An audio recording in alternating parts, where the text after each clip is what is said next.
الفيديو ده هو الجزء التاني من قصة المعيد. لو لسه ما سمعتش الجزء الأول ياريت تدخل تسمعه الأول على القناة قبل ما تشوف الفيديو ده، وشغل لي دماغك كويس قوي. انت في القصة دي شغال معايا كأنك محقق وبتدور على الحقيقة، ولو سمعت الجزء الأول يلا بينا على الجزء التاني.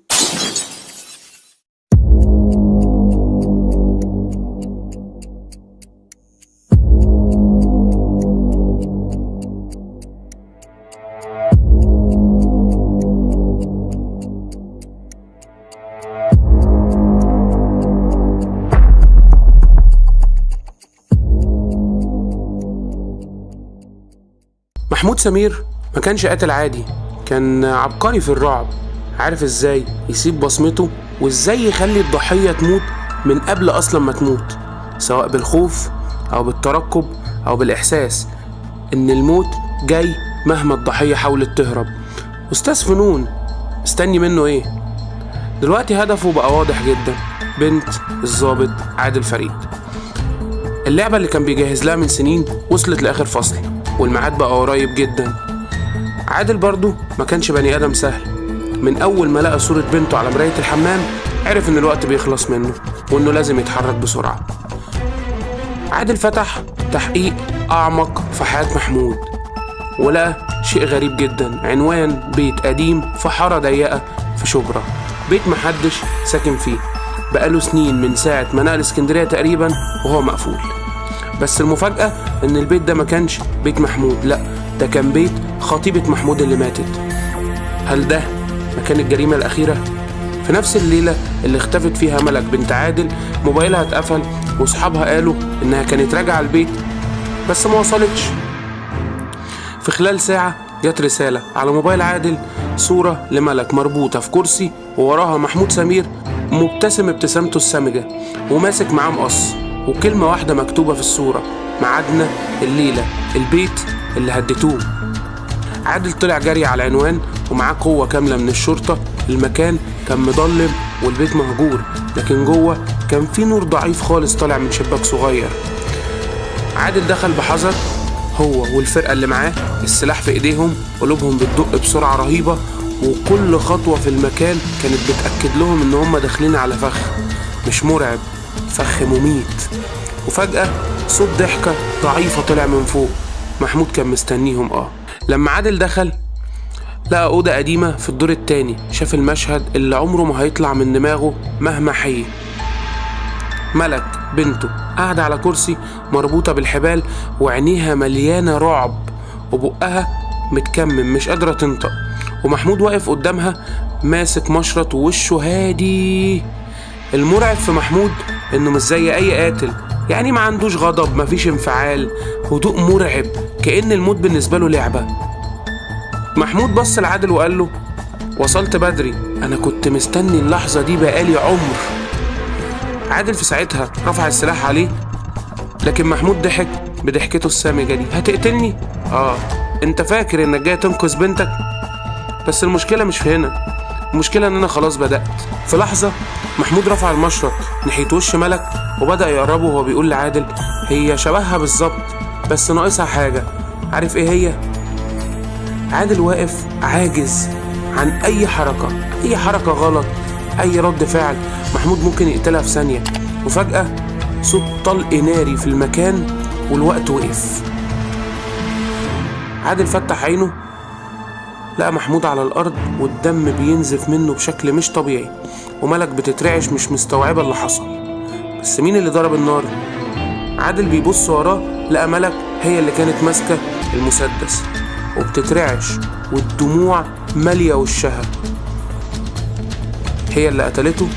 عادل جري عليها وفك الحبل وشال اللي على بقها وهو مش مصدق ان الكابوس انتهى، وهي كل اللي طالع عليها: انا اللي قتلته، انا اللي قتلته، انا اللي قتلته. عادل بعدها بيبص على محمود لقى محمود مبتسم. الأسوأ كمان انه شكل وشه بيضحك بهدوء رغم الدم اللي نازل منه مغرق الارض تحتيه. وقال له بصوت ضعيف قبل ما يموت: انا ما خلصتش، انا بس علمتكوا الدرس، اللعبة هتكمل حتى بعد ما اموت. وعينه اتجمدت في مكانها ومات. القضية بالنسبة لعادل خلصت، محمود مات، ملك في أمان، والشرطة قفلت ملف القضية دي بالكامل. لكن بعد أسبوع حصلت حاجة غريبة. عادل يرجع بيته يلاقي جواب محطوط على سريره. بيفتح الجواب لقى جملة مكتوبة: تفتكر اللي مات محمود سمير فعلا، ولا دي مجرد بداية جديدة؟ وبعدها سمع صوت حاجة بتكركب في الصالة، وكأن حد واقف هناك وبيتحرك في الضلمة. هل ده حد مع محمود؟ طب هو محمود كان لوحده؟ في حد تاني بيكمل اللعبة طيب؟ ولا كان بيخطط لحاجة حتى بعد ما مات؟ شكل المعيد مش مجرد شخص، المعيد فكرة، والفكرة عمرها ما بتموت. محمود سمير بعد ما مات المفروض يكون الكابوس انتهى، لكن الحقيقة أنا قلت لك في الجزء الأول إن الشر مش بيموت بسهولة. الشر لما بيتقتل دايما بيسيب أثره، وساعات الأثر ده بيكون أفظع من القتل نفسه. عادل كان مفكر إن الموضوع خلص لحد ما الجواب وصل له، لكن السؤال اللي كان بيطارد عادل من جوه دماغه: مين اللي ورا ده؟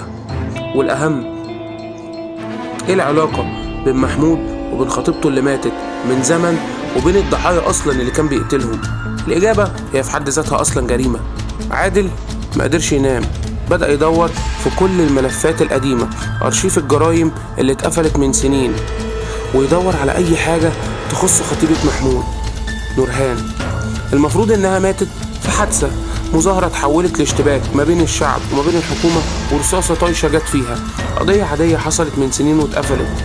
لكن لما دقق في التقرير الطبي لقى أغرب حاجة عدت عليه في حياته. الرصاصة اللي قتلتها دي مش رصاصة طايشة، دي كانت رصاصة موجهة إطلاق ناري من مسافة قريبة وبتوقيع ضابط في الداخلية وقتها.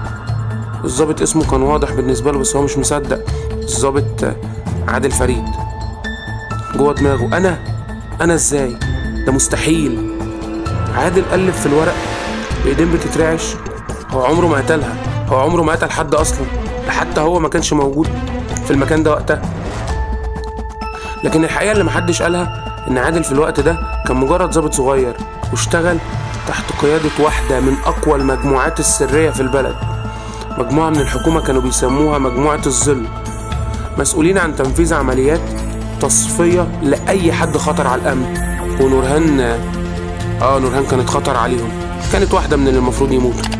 نورهان ما كانتش بس خطيبة محمود وعدل، كانت شاهدة على واحدة من العمليات السرية اللي كانت متوثقة من مجموعة رجال أعمال فاسدين بيستخدموا المودلز والمصورات في أعمال مشبوهة، وبعدها بيصفوهم عشان محدش يتكلم. والسر ده كان عارفينه مجموعة الظل، بس كانوا مدارين على الموضوع. وده كان السر ورا القتل البشع لكل ضحايا محمود. المصورة الأولى كانت شغالة في نفس الشبكة، وشافت حاجات ما كانتش المفروض تشوفها، وكانت عارفة إن نورهان هتموت. البنت بتاعت الفساتين كانت واحدة من المودلز اللي نورهان صورتهم قبل ما يقتلوها، وكانت عارفة برضو إن نورهان هتموت. يعني محمود ما كانش بيقتل عشوائي، كان بيرجع يعيد اللي حصل لخطيبته، كان بيفك الشفرة عشان يوصل للحقيقة، بس بطريقة مختلفة شوية، ليها الطريقة الدموية، عايز يوصل لأكبر راس موجودة. اللي حصل يوم موت نورهان كان أبشع مما حد يتخيل. عادل قرأ شهادة سرية في ملف قديم إن نورهان اتخطفت قبل موتها واتعذبت لمدة يومين، وتصور ليها فيديوهات غريبة شوية، وبعدها اتقتلت برصاصة في الراس، والموضوع كله اتفبرك على إنه حادثة في مظاهرة وماتت. بس كان مين المسؤول عن تنفيذ الأمر ده؟ عادل فريد. ازاي؟ أو على الأقل الاسم اللي كان شغال فيه وقتها، هم اللي كانوا بيحركوا اسمه، بس هو ما يعرفش. وبعد ما عادل عرف الحقيقة قرر يدور على الشخص اللي كتب له الجواب واللي كان بيحرك الأحداث حتى بعد موت محمود. لكن في الليلة اللي قرر فيها يتحرك ملك اختفت تاني. فين؟ في نفس المكان اللي نورهان اتقتلت فيه، أو اللي محمود مسكها فيه تاني. عادل دخل المكان القديم، تقريبا نفس المخزن اللي اتصفت فيه نورهان. المكان كان ضلمة جدا، وكل خطوة كان بياخدها لجوه كانت بتقربه للحقيقة. وفجأة إضاءة قوية اشتغلت في نص المكان، شاف ملك متكتفة ووراها شخص واقف في الضلمة. عادل رفع سلاحه وبصوت عالي قال: مين اللي هناك؟ الصوت جه من الضلمة بيقول له محمود ده كان مجرد البداية، هتعرف القصة الحقيقية دلوقتي، بس ما تستغربناش. والشخص ده بدأ يخرج للنور، وكان آخر واحد عادل ممكن يتوقع إن هو السبب.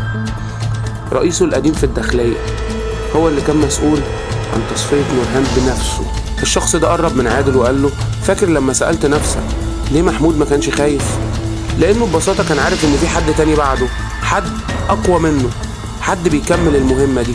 عادل فهم الحقيقة المرعبة، محمود ما كانش بيشتغل لوحده، ده كان في شخص تاني، شخص أذكى منه بكتير، كان هو اللي ماسك خيوط اللعبة كلها. الشخص اللي خطف ملك، اللي قتل كل الشهود، واللي ساب محمود يموت عشان يكمل خطته، كان هو الشخص اللي أصدر الأمر بقتل نورهان من البداية. وفجأة طلقات ضربت في كل المكان كله كان بيتفجر بالنار والدم وصرخات، وعادل كان قدامه اختيار واحد، إنه ينهي الكابوس ده بنفسه.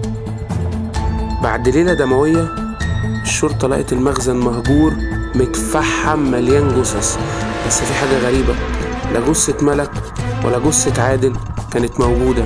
وبعد أسبوع وصل جواب جديد، اختياراتك هي اللي بتحدد النهاية، تفتكر انت اخترت ايه؟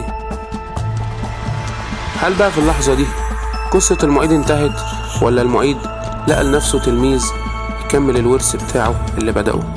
عادل فريد برضو ما كانش ملاك، بس عمره ما كان شيطان، هو كان جزء من منظومة فاسدة ما يعرفش عنها أي حاجة غصب عنه يعني. لكن لما الحقيقة ظهرت عرف إنه قدامه اختيار واحد بس، يا يكون زيهم يا ينهي كل حاجة بإيده.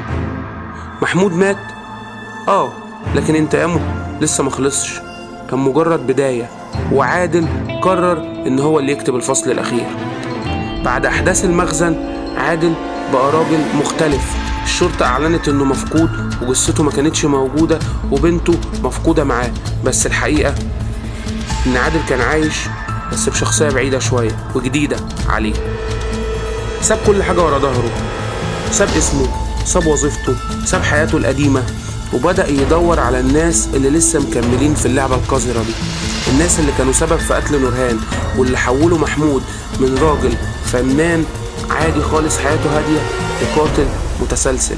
أول اسم منهم في القايمة كان اسمه جمال النقراشي، أو من جبروته نقدر نقول عليه جمال باشا النقراشي. كان واحد من رجال الأعمال الكبار والواجهة النظيفة للمنظمة السرية اللي كانت بتستخدم المودلز والمصورين في عمليات زي ما قلت لكم عليها قذرة. بس الأهم هو اللي أصدر الأمر تصفية نورهان من البداية. عادل كان بيراقبه لمدة أسبوع وعارف تحركاته، أماكن خروجه، بيته، حراساته. وفي ليلة ضلمة جمال دخل فيلته، قفل الباب وراح مكتبه، بس ما كانش لوحده، لقى ظرف أبيض على مكتبه. فتح الظرف، افتكرتها مجرد بنته هتعدي، بس دي طلعت قضية. فكرني الرصاصة اللي قتلتها دي كانت عيار كام؟ في اللحظة دي جمال حس بحاجة وراه، لف بسرعة، بس قبل حتى ما يصرخ كان عادل واقف قدامه وكاتم الصوت في ايده وبيبصله ويقوله محمود مات بس لسه في واحد تاني بيطالب بحقه. وبوم، شكرا جمال. عادل مشي بنفس الطريقة، واحد ورا التاني، كان بيخلص على واحد واحد من اللي نفذوا العمليات في الداخلية.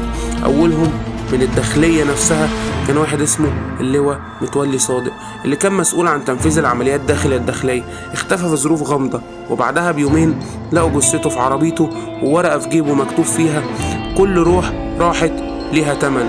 تالتهم كان مدحت العرابي، الممول الأكبر للمجموعة اللي كان بيغطي على العمليات من فوق خالص. لقى مراته وولاده مختفيين، وبعد 48 ساعة وصل له ليهم فيديو مربوطين في نفس المخزن اللي اتقتلت فيه نورهان. وفي آخر الفيديو صوت عادل كان واضح جدا وهو بيقول اختار انت ولا هما. في أقل من ساعة مدحت طلع على بيته ومات بطلقة في نص دماغه. فضل اسم واحد، رئيس المجموعة نفسه، الراجل اللي حرك الخيوط كلها واللي محمود حاول يوصل له بس معرفش، بس عادل وصل له. كان اسمه السيد عبد العظيم، رجل أعمال وسياسي، ضابط سابق، وعنده نفوذ يخليه يقدر يدفن أي حد بدون ما حد يسأل. بس الليلة دي عادل قرر ينهي معاك كل حاجة. السيد عبد العظيم موجود في قصره متحصن حراسة مشددة ومحدش خالص يقدر يقرب له. بس عادل كان مجهز لكل حاجة. اختراق النظام الأمني بالنسبة له كان سهل، ودخل القصر ووصل لأوضة مكتبه. السيد كان قاعد بيشرب، مش هيشرب حاجة عادية يعني، أكيد هيشرب كاس ويسكي، وعارف إنه جاي. بصله كده وقال له: أنت فاكر نفسك بطل ولا إيه؟ محمود ده ما كانش غير كلب مسعور، وأنت جاي تكمل جنونه. عادل قرب منه وحط المسدس على المكتب وقال له بكل هدوء: أنا مش محمود، أنا الظل اللي كنت بتحاول تهرب منه، كلهم ماتوا ومفضلش غيرك، وحطيته اسمي في ملف التحقيقات، ومحمود كان مفكر إن أنا اللي قتلت نورهان، عشان كده كان بيحاول ينتقم مني، بس أنا هعرف أخلص الموضوع ده. السيد ضحك وقال له: هتقتلني؟ طب ما هتموت زيه. عارف مين اللي هيخسر؟ بنتك. انت فاكر انك هتعيش بعدها ولا ايه؟ عادل قرب اكتر وبص في عينيه وقال له: انا خلاص مت من زمان، واللي واقف قدامك ده مش الظابط، اللي واقف قدامك ده مجرد شخص جاي يحاسبك، مش اكتر من كده. في اللحظة دي الكاميرات في القصر كلها اشتغلت. عادل كان مجهز برضو لكل حاجة، سجل اعتراف السيد بكل حاجة قالها، وفي لحظة قبل ما يخلص كلامه بصله السيد وقال له: انت قتلتهم كلهم، بس في واحد لسه عايش. عادل بيسأله بكل فضول: مين؟ السيد بصله وقال له: ملك. انت فاكر انك حميتها؟ انت كنت مجرد بس طعم عشان احنا نعرف نوصل ليها. الدم اتجمد في عروق عادل، وفجأة صوت طلقات ملا القصر، وبعدها بساعتين الشرطة وصلت القصر، لقوا المكان كله متفجر، جثث الحراس متقطعة في كل مكان، الدم مطرطش في كل حتة، وفي المكتب لقوا السيد عبد العظيم مقتول.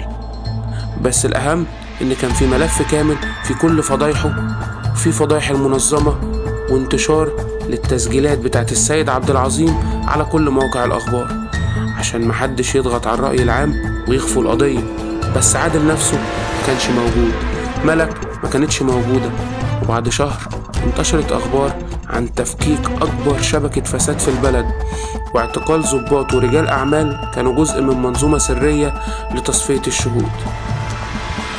لكن في وسط كل ده جريدة مجهولة نشرت عنوان مقالة بتقول: لما القانون ما بيحققش العدل، العدالة لازم تتحقق بإيدين أصحابها.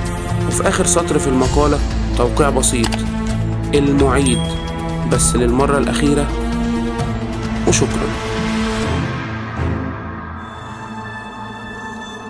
طبعا انت مش عارف مين اللي بيحكي لك القصة. اللي بيحكي لك القصة هو الشخص الغامض اللي كان موجود في حياة محمود، واللي كان بيساعده على كل ده. متعرفنيش، بس احب اعرفك بنفسي. انا اخو نورهان، السبب الاساسي في ان انا حرك محمود انه يعمل كل ده، وكنت بساعده سواء بطريقة مباشرة او غير مباشرة عشان نوصل للي احنا عايزينه. بس من بعد موت محمود قررت الاختفاء، وساعتها الضابط عادل كمل اللي احنا عايزين نعمله، ووصلنا لهدفنا، والقضية خلصت واتقفلت. بس في قضايا في البلد كتير شبه كده. اوعى تسكت على الحق، واوعى تنسى ان الحق دايما ربنا معاه. تمام؟ سلام. وكده خلصت معانا قصة المعيد. لو سمعتها ما تنساش تعمل لنا لايك وشير وسبسكرايب، وتشير القصة لاصحابك يسمعوها ويتبسطوا هما كمان معاك. ولو عجبتك القصة وعايزنا نعمل قصة موجودة في دماغك، قولي عليها في الكومنتات، وهنتواصل انا وانت واخد منك قصتك واحكيها. سلام.